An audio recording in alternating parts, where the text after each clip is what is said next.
Hello friends, मैं Vishnu R K exam cracker के YouTube channel पर आप सभी का स्वागत करता हूं। फ्रेंड, आज की इस वीडियो में मैं आप सभी के लिए आपके आने वाले सभी एग्ज़ाम्स के लिए बायोलॉजी यानी जीव विज्ञान की तीसरी क्लास लेकर आया हूँ। यहाँ पर हम सर्कुलेटरी सिस्टम यानी ब्लड और हार्ट के बारे में जो है इम्पोर्टेंट क्वेश्चन जो भी बनते हैं वो सभी कवर करेंगे। और फ्रेंड्स, अगर इससे पहले की क्लास आपने अब तक नहीं देखी है तो वो वीडियो भी आप ज़रूर देख लीजिए। उनका लिंक आपको डिस्क्रिप्शन बॉक्स में भी और आपको वीडियो के लास्ट में भी उनका आइकन डायरेक्ट जो है वो मिल जाएगा। वहाँ पर क्लिक करके आप वो वीडियोज़ देख सकते हैं। तो फ्रेंड्स, ये जो क्वेश्चन है आपके आने वाले एग्ज़ाम्स के लिए बहुत ही इंपॉर्टेंट है। एक एक पॉइंट जो मैं यहाँ पर डिस्कस कर रहा हूँ वो आपके लिए एक एक क्वेश्चन की तरह काम करेगा, इसलिए ध्यान से इस वीडियो को देखिए। तो फ्रेंड्स, आइए शुरू करते हैं आज की वीडियो को। देखते हैं आज के इम्पोर्टेंट पॉइंट्स को, आज के इम्पोर्टेंट क्वेश्चंस को। देखिए, सर्कुलेटरी सिस्टम में से ब्लड और हार्ट का जो पार्ट है, जो क्वेश्चन है वो बनते हैं, वो सब हम यहाँ पर कवर करेंगे। सबसे पहले ब्लड के बारे में जानते हैं, क्या क्या इंपॉर्टेंट क्वेश्चन है, क्या यहाँ से क्वेश्चन बार बार पूछे जा रहे हैं। ब्लड की जो वॉल्यूम होती है हमारी बॉडी में वो याद रखनी होगी 5.5 लीटर, यानी 5 से 6 के बीच ये वेरी करती है। और जनरली ये 5.5 लीटर जो है ब्लड की वॉल्यूम होती है बॉडी में। पीएच वैल्यू ब्लड की याद रखनी है 7.4 होती है और ये स्लाइटली बेसिक नेचर की होती है। ओके, जो ब्लड बफर है वो मेंटेन रखता है ब्लड की पीएच वैल्यू को। तो अगर पूछा जाए ब्लड की जो पीएच वैल्यू कौन मेंटेन रखेगा तो वो ब्लड बफर होगा। 2 पार्ट होते हैं हमारे ब्लड में, एक होता है प्लाज्मा और एक होता है सेल्स या कॉर्पस्कल्स। जब हम ब्लड को रोटेट करते हैं 5000 आरपीएम पर, यानी 5000 रिवॉल्यूशंस पर मिनट, इस प्रोसेस को बोला जाता है सेंट्रीफ्यूगेशन की प्रोसेस। और जो बफर है वो सेपरेट किया जाता है इस प्रोसेस के द्वारा। तो पूछा जाए जो ब्लड बफर है वो किस प्रोसेस के द्वारा सेपरेट किया जाता है, तो वो सेंट्रीफ्यूगेशन की प्रोसेस, जिसमें ब्लड को जो है 5000 आरपीएम पर रोटेट किया जाता है। उसमें येलो लिक्विड जो प्लाज्मा पार्ट है वो अलग हो जाता है और रेड सोयल सेल्स जो है वो नीचे बैठ जाती हैं ऐसे। जो प्लाज्मा का कलर होता है वो याद रखना है, वो येलो कलर होता है। और प्लाज्मा में जो है 3 पार्ट होते हैं। 92% तो वाटर होता है, पानी होता है, 7% आपका प्रोटीन होता है और 1% सोल्ट होता है। तो ये आपको प्लाज्मा की कॉन्फ़िगरेशन भी याद रखनी है। 92% वाटर, 7% प्रोटीन्स और 1% सोल्ट। फिर नेक्स्ट है आपका, हमारे ब्लड में कुछ प्रोटीन्स प्रेजेंट होते हैं, उनके बारे में जानते हैं। सबसे पहले है एल्बुमिन और ग्लोबुलिन। ये जो 2 प्रोटीन होते हैं ब्लड में, ये यूज होते हैं ब्लड की क्लैडिंग के लिए। क्लैडिंग यानी उसको जो हमारा थिक बन जाता है उसको मतलब थिक बनाने के लिए, क्लैडिंग के लिए। जो पतला ब्लड होता है उसको ये थिक बनाते हैं। फिर 2 और आपके प्रोटीन्स हैं, फाइब्रिन और फाइब्रोनिजन या फिर थ्रोम्बिन। ये दोनों आपके प्रोटीन्स होते हैं ब्लड की क्लॉटिंग के लिए, यानी जब टाइट ब्लड हो जाता है, यानी ज़्यादा गाढ़ा हो जाता है, उसको ये जो है पतला करते हैं ब्लड क्लॉटिंग के लिए। तो दोनों चारों आपको प्रोटीन्स के नाम याद रखने हैं, कौन किस में यूज होता है ये भी ध्यान रखना है। ये इससे डायरेक्ट क्वेश्चन आपका एग्जाम में आता है। कुछ नोट्स हैं, जो पूरी प्रोसेस होती है ब्लड क्लॉटिंग की उसको बोला जाता है कैस्केड साइकिल। और कैस्केड साइकिल यानी क्लॉटिंग का जो टाइम है जनरली 2 से 4 मिनट्स का होता है, ये जनरल टाइमिंग है। ब्लड के कुछ एंटीकोगुलेंट्स होते हैं, उनके बारे में जानते हैं। एंटीकोगुलेंट्स मतलब जो कोगुलेट, तो जो आपके ब्लड को पतला करते हैं, एंटीकोगुलेंट्स, सॉरी, जो पतला करते हैं जो ब्लड को, वो होते हैं एंटीकोगुलेंट्स। यानी ये जो ब्लड की क्लॉटिंग होती है उसको डिजोल्व करते हैं, उसको डिले करते हैं ब्लड की क्लॉटिंग को, यानी ज़्यादा जल्दी आपका क्लॉट ना बने। एंटीकोगुलेंट्स का ये काम होता है और ये क्लॉटिंग को डिजोल्व करते हैं। एग्जाम्पल्स हैं, ये आपको याद रखने हैं, ये आपके लिए इम्पोर्टेंट है। जो हेपारिन है, एक एंटीकोगुलेंट का नाम है हेपारिन। ये जनरली ह्यूमंस में और मैमल्स में प्रेजेंट होता है, बॉडी में हमारी प्रेजेंट होता है। फिर सेकंड एग्जांपल है ऑक्ज़ालेटो या सिट्रेटो। ये जो है लैब टेक्नीशियन यूज करते हैं हॉस्पिटल्स में। फिर एक तीसरा एग्जांपल वेफरिन। वेफरिन यूज होता है सर्जरी में, मेनली सर्जरी में जो यूज होता है वो वेफरिन होता है। और एक चौथा है हिरोडिन। हिरोडिन प्रेजेंट होता है सलीवा ऑफ लीच, लीच की लार में, जो हमारी जोंक होती है उसकी लार में। इसी वजह से लीच को यूज करते हैं हम आयुर्वेदिक सर्जरी में due to presence of hirudin उनमें प्रेजेंट होता है। तो ये सभी जो आपके एंटीकोगुलेंट्स के एग्जांपल्स हैं ये आपको याद रखने हैं कहाँ पर कौन सा यूज होता है। यहाँ से क्वेश्चन ज़रूर आपके एग्जाम में आएगा। फिर ब्लड सेल्स होती हैं 3 तरह की, एक होती है आरबीसी, डब्ल्यूबीसी और प्लेटलेट्स। आरबीसी की फुल फॉर्म है रेड ब्लड सेल्स, या फिर इसका सेकंड नाम जरूर याद रखना है इरिथ्रोसाइट सेल्स। फिर है डब्ल्यूबीसी वाइट ब्लड सेल्स या फिर ल्यूकोसाइट सेल्स। प्लेटलेट्स को बोला जाता है सेकंड नेम थ्रोम्बोसाइट। तो सेकंड नेम भी आपको जरूर याद रखने हैं, इनसे भी क्वेश्चन आता है। जो ब्लड कैंसर होता है उसमें क्या होता है, जो डब्ल्यूबीसी है जो वो काफ़ी इंक्रीज हो जाता है उनका नंबर। तो याद रखना है ब्लड कैंसर में डब्ल्यूबीसी यानी वाइट ब्लड सेल्स का नंबर काफ़ी इंक्रीज हो जाता है। कैंसर का मीनिंग होता है अनकंट्रोल्ड सेल डिवीजन। जब जो है सेल्स जो है अनकंट्रोल्ड वे में जो है टूटती जाती हैं उसको वो तो वहाँ पर कैंसर हो जाता है। आरबीसी की एज याद रखनी है लगभग 120 दिन तक होती है।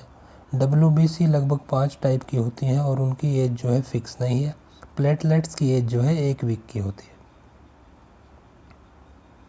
आरबीसी का फंक्शन क्या होता है, बॉडी को ऑक्सीजन ट्रांसपोर्ट करना। एक जो हीमोग्लोबिन होता है वो 4 ऑक्सीजन के मोलिक्यूल एक ही समय पर जो है ट्रांसपोर्ट करता है। प्लेटलेट्स का फंक्शन होता है ब्लड की क्लॉटिंग करना, और डब्ल्यूबीसी का फंक्शन होता है डिफेंस फ्रॉम डिजीज, बीमारियों से हमारी रक्षा करना।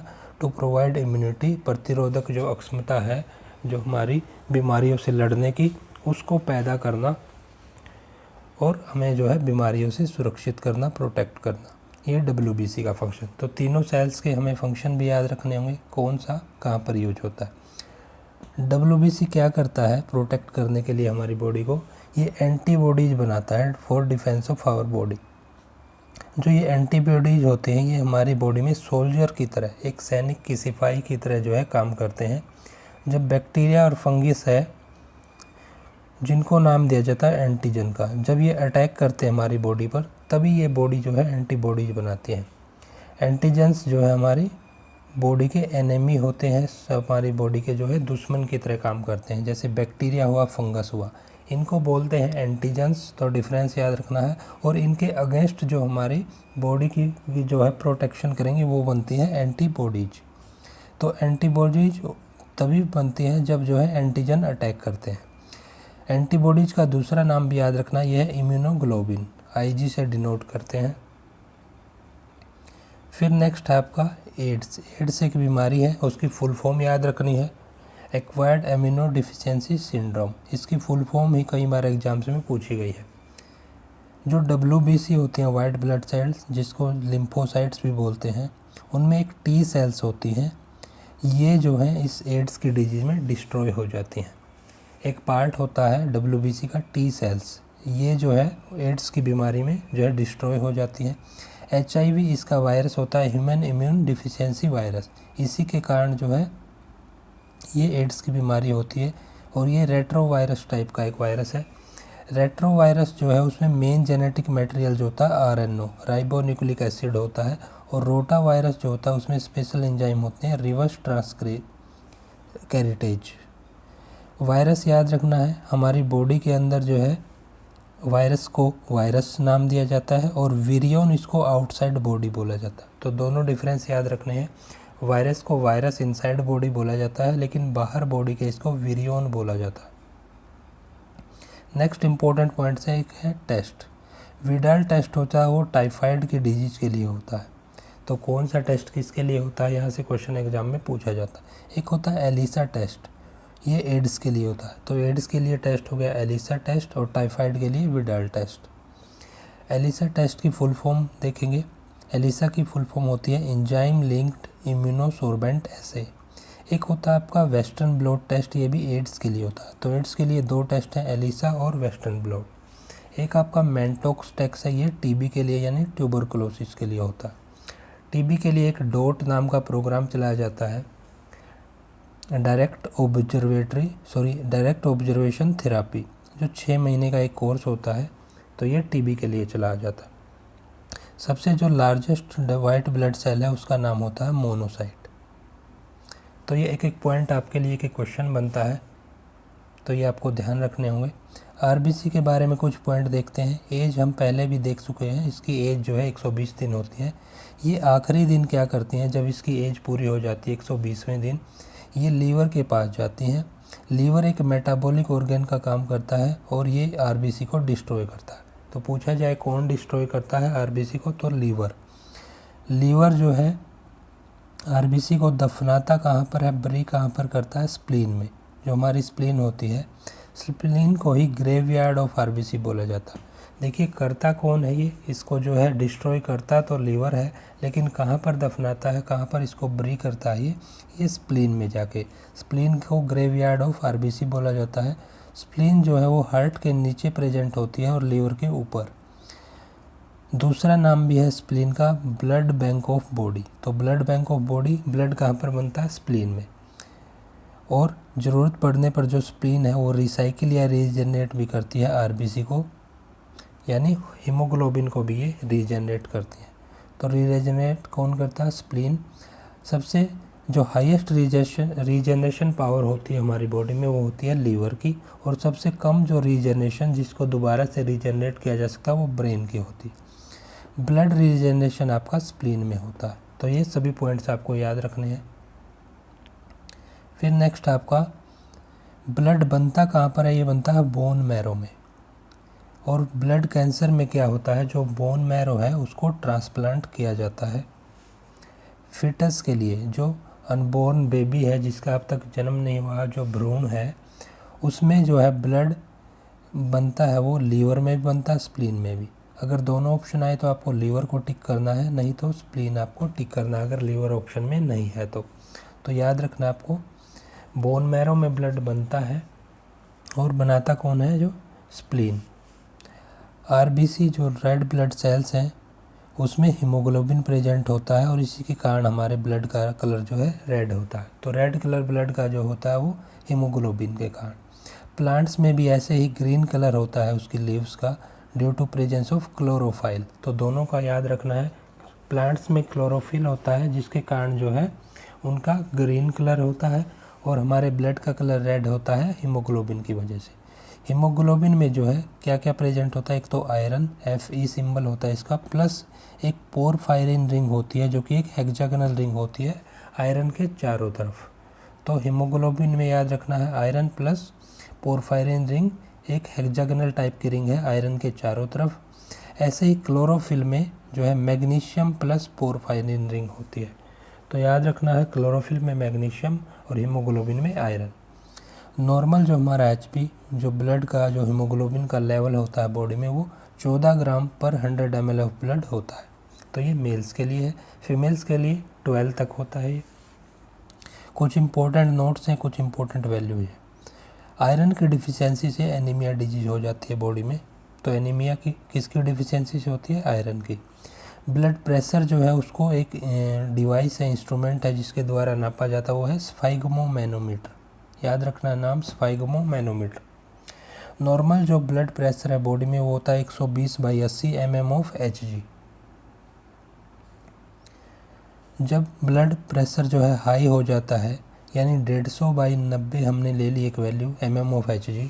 नॉर्मल 120/80 होता है, लेकिन 150 जो है 90 हो जाता है तो हाई ब्लड प्रेशर बोलेंगे। और इसको एक टर्म है, एक नाम दिया जाता है हाइपरटेंशन। Okay, hypertension.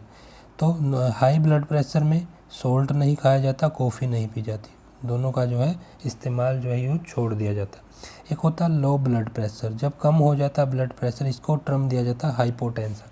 तो याद रखना हाइपरटेंशन बोलते हैं हाई ब्लड प्रेशर को, और हाइपोटेंशन बोलते हैं लो ब्लड प्रेशर को, यानी 100/50 mm ऑफ Hg मान लिया। यहाँ पर जो है सोल्ट भी खाया जाता है, कॉफ़ी भी खाई जाती है, सॉरी कॉफ़ी भी पी जाती है। जो नॉर्मल ब्लड ग्लूकोज लेवल है उसकी वैल्यू याद रखनी है 70 से 110 mg/100 ml of blood. Blood का कोलेस्ट्रॉल है जो नॉर्मल लेवल, यानी लिपिड लेवल भी बोलते हैं इसको, वो नॉर्मल है आपका 140 से 180 mg/100 ml ऑफ ब्लड। तो ये रीडिंग्स आपको याद रखनी है, यहाँ से भी क्वेश्चन एग्जाम में पूछा जाता है। नेक्स्ट है, जब BP हाई हो जाता है उस कंडीशन में पैरालिसिस हो जाता है, ब्रेन हेमरेज भी इसको बोलते हैं। बीपी लो में कोमा में चला जाता है पेशेंट, ब्रेन डेथ या बायोलॉजिकल डेथ बोलते हैं। तो टर्म्स को याद रखना है, ब्रेन डेथ या बायोलॉजिकल डेथ कब बोलेंगे, जब कोमा में चला गया।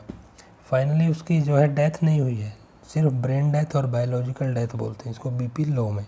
बीपी हाई में पैरालिसिस में चला जाता है, ब्रेन हेमरेज बोलते हैं। एक होती है क्लिनिकल डेथ। क्लिनिकल डेथ कब यूज करते हैं, जब कंप्लीट डेथ हो जाती है, यानी हार्ट काम करना बंद कर देता है, रेस्पिरेशन जो है हमारा सांस लेना बंद कर देते हैं, उसको बोलते हैं क्लिनिकल डेथ। और ब्रेन डेथ बोला जाए तो कोमा में आदमी अभी पूरा मरा नहीं है। एक टर्म है हाइपरप्लेसिया। हाइपरप्लेसिया क्या होती है, स्टार्टिंग स्टेज ऑफ कैंसर को बोला जाता है। यहाँ पर नंबर ऑफ सेल्स जो है इंक्रीज हो जाती है। ये थे ब्लड के बारे में पॉइंट्स। अब हार्ट के बारे में कुछ पॉइंट्स डिस्कस करते हैं। जो हमारे हार्ट का साइज़ होता है वो फिस्ट साइज़ का होता है। हमारी जो मुट्ठी होती है, फिस्ट होती है, उसकी साइज़ का ओवल शेप होती है, अंडाकार, ये अंडे के आकार की, ओवल के आकार की ये शेप होती है हार्ट की। हार्ट का वेट याद रखना है 300 ग्राम होता है और ब्रेन का वेट हमारा 1400 ग्राम होता है। 4 चैम्बर होते हैं हमारे हार्ट में और 4 वाल्व होती हैं, TBSS उनके नाम है। जो राइट साइड में है हमारे हार्ट के, वहाँ पर इम्प्योर ब्लड यानी जो कार्बन डाइऑक्साइड वाला ब्लड है वो जो है फ्लो करता है, और लेफ़्ट साइड में जो है वो हमारा प्योर ब्लड है यानी ऑक्सीजन वाला ब्लड। जो कॉन्ट्रैक्शन ऑफ हार्ट है उसको एक सिस्टोल टर्म का नाम दिया जाता है, और डायस्टोल होता है रिलैक्सेशन ऑफ हार्ट। जब हमारा हार्ट जो है कॉन्ट्रैक्ट करता है और रिलैक्सेशन करता है, जैसे एक हार्ट बीट जो है, जब हम एक हार्ट बीट होते हुए हमारी दिल की धड़कन होती है, वो एक सिस्टोल प्लस एक डायस्टोल से बना होता है। और एक सिस्टोल क्या होता है, कॉन्ट्रैक्शन ऑफ हार्ट, और डायस्टोल होता है रिलैक्सेशन ऑफ हार्ट। तो दोनों को मिला के एक हार्ट बीट बनती है हमारी। और 1 मिनट में जो है 72 टाइम्स जो है हमारी हार्ट बीट चलती है। 70 से 80 के बीच ये रीडिंग होती है नॉर्मली आपकी 72 बीट्स।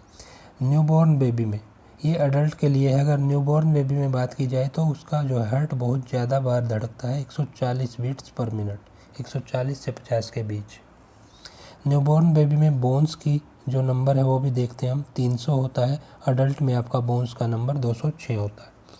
न्यूबॉर्न बेबी में क्या होती है, जो वर्टिब्रे बोन्स है वो 33 होती है।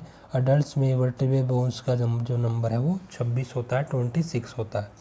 अगर दोनों ऑप्शन में दे दिए जाएं तो आपको 33 को चूज करना है, और अगर 33 ऑप्शन में नहीं है तो 26 आपका आंसर करेक्ट होगा दोनों के लिए। रेस्पिरेशन रेट है जो, वो न्यूबॉर्न बेबी में उसकी जो वैल्यू याद रखनी है वो 30 से 40 बार 1 मिनट में, और रेस्पिरेशन रेट अडल्ट्स में 8 से 12 बार 1 मिनट में। हार्ट का जो करंट होता है हमारा, उसके लिए एक बैटरी यूज करते हैं, उसका नाम होता है पेस मेकर, और इसका पेस मेकर का नाम है एक SA नोड बोलते हैं, साइनो एट्रियल नोड इसकी फुल फॉर्म है। ये हार्ट में करंट जनरेट करता है। तो पेस मेकर का काम क्या है, हार्ट में करंट जनरेट करना, और नाम क्या है उसका पेस मेकर का, वो है SA node, cyano atrial node. फिर अगर पेस मेकर हमारा डैमेज हो जाता है, हार्ट में जो है करंट फिर जनरेट नहीं होगा, तो उसके लिए क्या है, हम आर्टिफिशियल पेस मेकर बनाते हैं, लगाते हैं बॉडी में। हार्ट में जो है वो बैटरी ऑफ लिथियम की बैटरी यूज करता है, जो लगभग 14 साल तक चलती है, काम करती है। एक होती है term pacesetter. Pacemaker तो जनरेट करता है करंट को, पेस सेटर है मेंटेन रखता है करंट को। पेस सेटर का भी नाम रखना है AV नोड, एट्री वेंट्रिकुलर नोड। जो ECG है, ये एक टेस्ट होता है आपका, इलेक्ट्रोकार्डियोग्राम ग्राफ, ये मेजर करता है हार्ट के करंट को। जो करंट को मेजर किया जाता है ECG टेस्ट के द्वारा। एक है EEG, इलेक्ट्रोइंसेफिलोग्राम, ये मेजर करता है ब्रेन के करंट को। तो ब्रेन के करंट को EEG टेस्ट के द्वारा मेजर किया जाता है, और ECG द्वारा जो है हार्ट के करंट को। जो ब्रेन की सेल है उनको बोला जाता है न्यूरॉन सेल्स। नॉर्मल जो हार्ट की साउंड होती है हमारी, वो होती है लब डब की sound by closing of walls. जब हार्ट की वॉल्स जो है बंद होती हैं, क्लोज होती हैं, तो एक नॉर्मल हार्ट की जो साउंड होती है, सही हार्ट है जो, उसकी होती है साउंड लब डब की। इसको हियर करने के लिए, इस लब डब की साउंड को सुनने के लिए हम एक इको टेस्ट करते हैं। इको टेस्ट में हार्ट की साउंड को सुना जाता है। जो एबनॉर्मल हार्ट की साउंड होती है, अगर हार्ट में कुछ गड़बड़ है तो वो साउंड आती है लबस की, लबस। Due to destroyed heart valves, इसकी वाल्व्स जो है डिस्ट्रॉय हो जाती हैं, जिनके बंद होते समय लबस की आवाज़ आती है। हार्ट की जो हमने वाल्व्स पढ़ी थी TBS, उनकी फुल फॉर्म है, T की है ट्राइकुस्पिड वाल्व, B की है बाइकुस्पिड वाल्व और S की है सेमी लूनार वाल्व्स। तो फ्रेंड्स, ये आज के आपके इम्पोर्टेंट क्वेश्चन थे। जितने भी इम्पोर्टेंट पॉइंट मैंने हार्ट के बारे में या फिर ब्लड के बारे में यहाँ डिस्कस किया, ये आपके लिए एक एक इम्पोर्टेंट क्वेश्चन है। आपके एग्ज़ाम के लिए जो है ये इम्पोर्टेंट क्वेश्चन है। बार बार एग्ज़ाम्स में यहाँ से क्वेश्चन पूछे जा रहे हैं, इसलिए आप इनको बिल्कुल ध्यान से याद कर लीजिए।